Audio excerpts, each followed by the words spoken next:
In the heart of the night, this world will burn bright. We will set it alight. In the heart of the night, in the heart of the night, this world will burn bright. We will set it alight. In the heart of the night.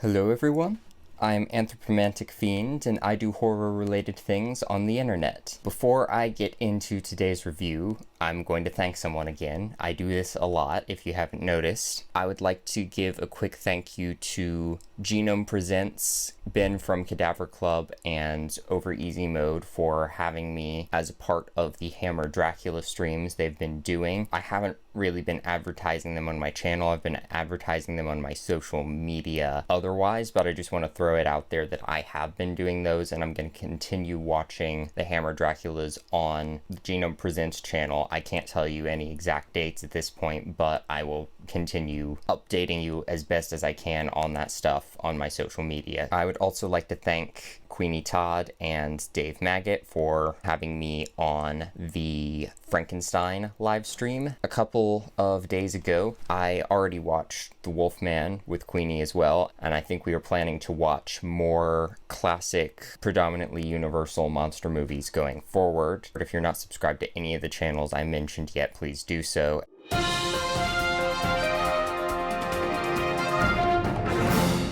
Rather than my usual clipboard, I now have a new notebook that I'm using to take notes for my reviews. I'm sure you expected no less than this from the Prince of Darkness, that is me.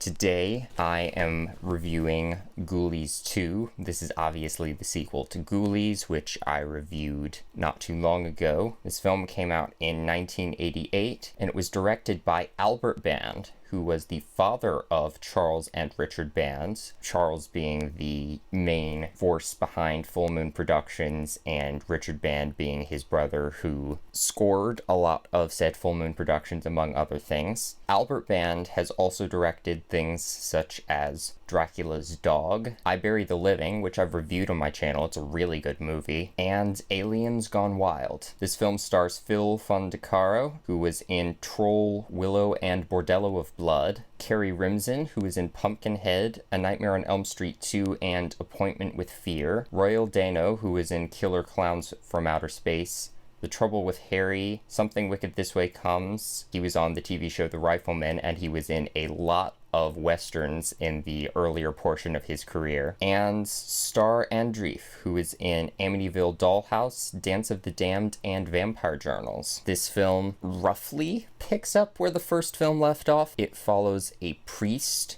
at first, who has got all of the ghoulies in a bag for some reason. I don't know how he got them, but he's got them in a bag, and he's preparing to dip them in a vat of acid, but the ghoulies kind of dip him in a vat of acid and jump into a truck that is headed to a carnival. They take residence in the carnival's haunted house called Satan's Den and start causing mayhem in there. Meanwhile, the workers at Satan's Den and throughout the carnival are trying to keep the business afloat as a young snooty businessman who owns at least part of the carnival, if not the whole thing, trying to kick people out if they aren't making enough money in his eyes and just ruin the carnival workers' lives to make more profit. The workers at Satan's Den in particular are trying to draw people back to their haunted house because it hasn't been particularly popular as of late. And the Ghoulies help with that, but also hurt the situation in numerous other ways. This film was scored by Fusby Morse, who has done a lot of music work for a lot of different things, but he has composed music for movies such as Dolls, Dark Angel, The Ascent, and Huntress, Spirit of the Night. His score for this film is very, very different from the Richard Band Shirley Walker score for the first film, and no motifs from that score even appear in this film. This score is not orchestral, it's entirely synth-based, but it doesn't feel too cheesy. It's definitely got its little cheesy, playful moments in it, but on the whole, especially in terms of the opening theme that we hear, there's something genuinely eerie and kind of beautiful about it. It's not going for the really over-the-top synth noises. It's kind of laid back and ethereal and spooky, but brings in some like little fun carnival elements for some of the more playful ghoulie moments when it needs to. That said, I can't really remember any distinctive themes from the score. It's definitely not as present and stand out as the score of the first film, but it does its job. And there are some other fun little quirks in the score. For example, there is a scene at a dunking station in the carnival with a clown that's up on this platform, and if you throw a ball and hit the target, the clown falls into the water. I'm not going to spoil the scene, but something kind of goes awry there. That scene is scored in a way that references the Jaws score in a really, really kind of obvious way, but a really fun way nonetheless. This movie also has the benefit of having a Wasp song in its end credits, that song being Scream Until You Like It. I'm never going to complain if a Wasp song is on the soundtrack. All in all, I think I prefer the score for the first film, but this has a fun score as well and the benefit of a really fun Wasp song. I kind of wonder if the first lines in this film were meant to be self-referential in some way, because right off the bat we've got two characters in a truck talking about the full moon. You know, that moon's looking pretty full, and then it's like, that's the fullest full moon I've ever seen, and it's a magic moon. And I have to wonder if that was somehow a reference to Full Moon Productions in any way. Despite the Ghoulies being the stars of the series, as it seems, because rather than taking the route of picking up exactly where the first film left off, this brings the Ghoulies to a new location and makes them kind of the main attraction of the movies, which makes sense because they're what's on the posters and in the literal title of the film. But in the first film, they were just kind of these creepy little gremlins that caused mayhem as almost a backdrop to all the black magic stuff that Jonathan was doing. Jonathan and all of the human characters from the first film are out of the picture, and we are focusing on the Ghoulies. But in spite of that, there is a lot more going on with the human characters in this than in the first film, probably just because there's way more of them. I really like the conflict of the carnival as a whole being under threat from this bigger business and Satan's Den potentially being shut down, and the way the Ghoulies play into that, because they help Satan's Den get more traction, but they're also killing workers and customers and kind of screwing the place over at the same time. They're agents of chaos that are just there to serve themselves, but they affect the lives of the human characters and their overall drama in a way that was really fun, and it didn't feel like they were intrusive in any way. Everything felt really cohesive. All the human drama melded with the manic ghoulie fun perfectly. In spite of Jonathan and everything from the first film being gone, it keeps a slight connection to the mythos of the first film with Royal Dano's character, who's kind of a washed up magician who actually finds a little book of magic. It brings us back to the demon summoning rituals of the first film and the actual origins of the Ghoulies, and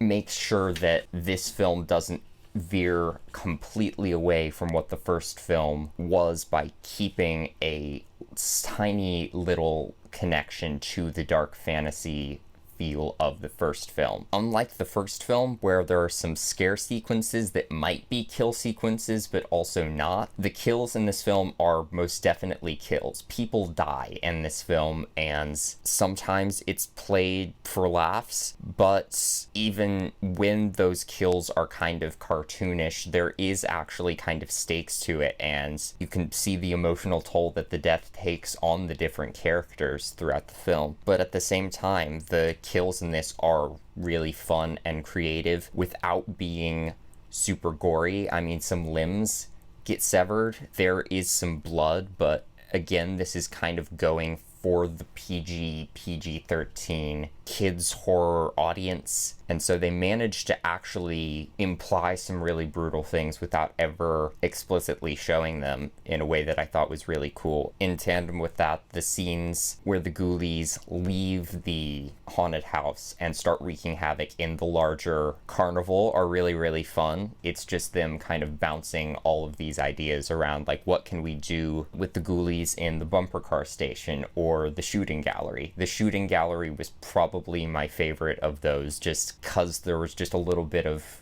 fun infighting between the different ghoulies in that scene. All of those scenes were really fun. They didn't feel uncohesive. They felt a little bit more off the wall and less controlled than the earlier half of the film, but at that point the ghoulies are free and doing whatever the hell they want, and they're agents of chaos, so it just works. And there's even a scene where they deliver on the toilet gag that never happens in the first film. I think I mentioned that there's like one shot with the one ghoulie coming out of the toilet in the first film, and the tagline was, "They'll get you in the end," and they really play up the toilet thing, but nothing's there. That actually happens in this movie.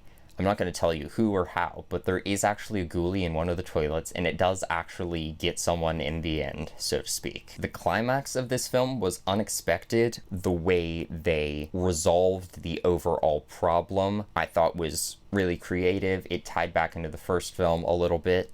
It also created a larger problem that they had to solve a different way, which was a little bit spur of the moment and weird, but I didn't care at that point. It was just fun, and I thought it wrapped up the story pretty nicely. From a visual standpoint, I think this film retains the spooky aesthetic of the first film to some extent, but in a different way. It doesn't have that near gothic atmosphere of the mansion in the first film, which I kind of missed but wasn't really expecting to get in this film anyway, but it brings back a little bit of that feel in an even kitschier way through the haunted house setting, which has little set pieces that are callbacks to the Universal monster films and Edgar Allan Poe in really overt ways, so it doesn't quite have the amazing atmosphere of the first film, but it's still really, really fun, and I love the production design of the haunted house, in particular with its little set pieces. There's a room that's the mummy's tomb, there's a Dracula's coffin, there's a Frankenstein monster on a slab, there's a pit in the pendulum set up, there's a guillotine, all these little nods to classic gothic horror that are tacky, but you can see the work that they actually put into making this haunted house, and everything functions on set, and it looks really, really awesome. I don't think it would actually scare anyone walking through that place unless there were actually ghoulies killing people, but it is a technical achievement of a haunted house, and it looks really fun. And the human characters in this, a lot like in the first film, they don't get a lot of development. They aren't the most fleshed out, but I do think they get more development in this film than they do in the first film, and they're all really engaging and a lot more nuanced than the characters in the first film, which isn't saying a lot, but I definitely cared about a lot more of the characters in this than I did in the first film. We have Sir Nigel, played by Phil Fondacaro, who has dwarfism. They don't make him the butt of too many jokes in this film, and when someone else is being nasty and making cruel jokes to him, they do not play it for laughs, which I appreciated. The character of Sir Nigel is really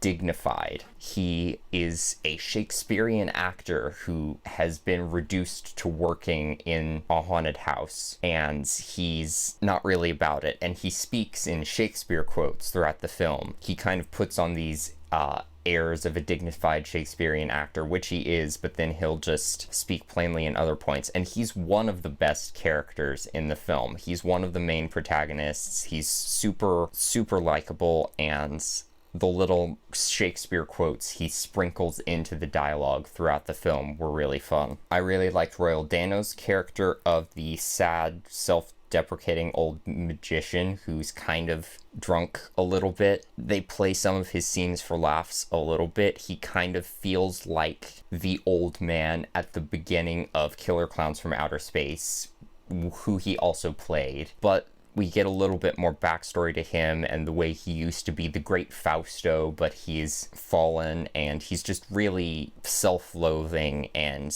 you really feel bad for him. And one of the scenes that really worked for me as the best kind of balance of the humor and the tragedy of his character is when our main character, who I don't think I've even mentioned yet, unfortunately, is like, hey, you could, pull out your old magic act again. You could be the great Fausto again. And he's like, oh yeah, I'm an amazing magician. Look at me. I can make the contents of this bottle disappear. And he downs a bunch of alcohol and you're just like, oh no. Even the ghoulies in this film have a lot more personality to them. I think that's because of the better effects in this, which I'll get into. We've got all the same ghoulies as we did before, as well as a few new ones, and they've all got little distinctive voices and quirks. And one of the ghoulies from the first film, I love him in this. I mean, I don't know what the ghoulies' gender are, but who cares? I love this ghoulie because it makes a meowing noise now, and one of the characters actually mistakes it for a cat at one point, but it's just going around causing mayhem and it's meowing, and I can't get over how much I love just this ghoulie going around making meowing noises. The side characters in this, particularly like some of the random kids and teenagers that wander into the haunted house, aren't the best written or acted, but they're fun. I especially liked this one kind of metalhead kid who's a bit of a douchebag and insists on taking his radio into the haunted house with him. He's always referring to it as his tunes, and at one point he leaves it in the haunted house and he's like, my tunes are in there, I need to get back in and get my tunes. He's probably the most memorable of the side characters for that reason, and I liked that little quirk. The others didn't have a lot going on, but I guess they were fun. Much like with the first film, there's still less attention given to the female characters in this, unfortunately, but we do get more attention given to Carrie Renson as Nicole, who was an ex-tightrope walker, and we get a bit of a tragic backstory on her and why she's now afraid of heights. And she has a little story arc where that comes into play as well, so they definitely give a lot more to her character. She still doesn't get to do a lot, and she's a bit more of a kind of a love interest for the main character, which was but I thought she was acted well, and the little backstory that they gave her I really liked, and I liked that it actually came into play in the film. I love the camaraderie of all the carnival workers in this. We get to see all of them doing their thing, and when they need to band together, they're all just this really tight family and will work together to do their thing, and I liked that. I liked that our kind of sleazy businessman character in this, who's trying to screw everyone over for profit, is basically the same age as our teen main character, or looks it anyway. You know he's kind of there on his dad's behalf, pretty much, but he's trying to run the show himself, and he reminds me of kind of those snooty adult characters in earlier films like Jaws with the mayor, and later films like Anna and the Apocalypse with Principal Savage. Just this really nasty person who thinks he has authority over everyone, but they make him kind of this young, pretty, attractive person, but show that he's still kind of a piece of garbage, which I liked. And from an effects standpoint, as I said, I think the Ghoulies have more personality, and they look a lot better than they do in the first one in this. I think there's maybe a little bit more texture to them, and the puppets are a little bit more articulate. We even get some scenes of these ghoulies walking in certain locations that are done with this really, really beautiful stop motion animation. I don't recall if there is any of that in the first film. Maybe there was, but if there is, I don't remember it. But in this, we get some great ghoulie stop motion that was minimal, but when it was there, it looked fantastic. And we also get some new ghoulie variants. We've got all the original ones, but there's also a flying ghoulie, which I thought was cool. It can, knock things out of people's hands and land on top of them and be places you don't really expect other ghoulies to be, and it still kind of looks reptilian and weird like the other ghoulies, but it's got wings. And the other main practical effect that we get in this film is the goo. The ghoulies kind of like to vomit this goo on random people. I'll be honest, it doesn't look great, but it's goo. It doesn't need to look pretty because it's goo. Most notably, there are two characters that are making out in the middle of the haunted house, and one of the ghoulies comes up and vomits on them and sticks them together with the goo so they can't pry themselves off of each other. It's so gross that I don't know if it's really what I wanted to see. I was more into the other creative kills and not so much the gooey gross out humor, but that scene was really fun nonetheless. So overall, after I posted my first Ghoulies review, I heard a lot of people saying that this was their favorite film in the franchise, and I totally see why. At first, I was more inclined to still say the first one was my favorite because of the more dark fantasy vibe and the mansion setting and the dark black magic aesthetic of everything, but this is probably the better crafted film in a lot of ways. More human characters with more interesting human qualities to them, more creative kills, more creative scenes and setups, and actually delivering on the toilet gag from the poster and all the advertising. I just think it took what was good about the first Ghoulies, lost some of the dark fantasy charm that I liked, but brought a lot of new elements in that I just thought were fantastically done and made for an amazing ride. Much like with the first Ghoulies, I don't think this film is going to change your life, but I think this is even more worth seeing than the first Ghoulies in a lot of ways. I think the characters are pretty likable and relatable, and the carnival setting is really cool, and all of the Ghoulies mayhem is top-notch. That is my review of Ghoulies 2. Thank you for watching my video, and hopefully I will see you in another one. Bye!